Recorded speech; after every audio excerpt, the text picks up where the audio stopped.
Regular কাজকর্মকে চালু রাখার জন্য আমরা আজকে আমাদের দলের চেয়ারম্যান এবং প্রধানমন্ত্রী স্ট্যান্ডিং কমিটির মিটিং ডেকেছিলেন। স্ট্যান্ডিং কমিটি মিটিংয়ে আলোচনা হয়েছে আমাদের এই 47 দিনের যে কর্মসূচি প্রধানমন্ত্রী নিয়েছেন এবং কাজগুলোর সম্পর্কে দলের মতামত অর্থাৎ স্ট্যান্ডিং কমিটির মতামত তিনি নিয়েছেন এবং সেই সঙ্গে অনেক সদস্য তাদের কিছু কিছু পরামর্শ দিয়েছেন।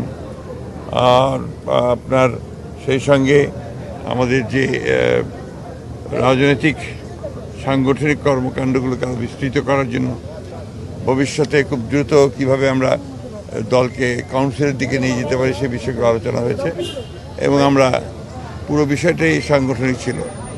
আমরা মনে করেছি যে খুব দ্রুতই আমরা চেষ্টা করব যে যত দ্রুত পাওয়া যায় কাউন্সিলের দিকে যাওয়ার জন্য, এটার সম্পর্কে আমাদের আলোচনা হয়েছে। এটাই ছিল মূল আলোচনা।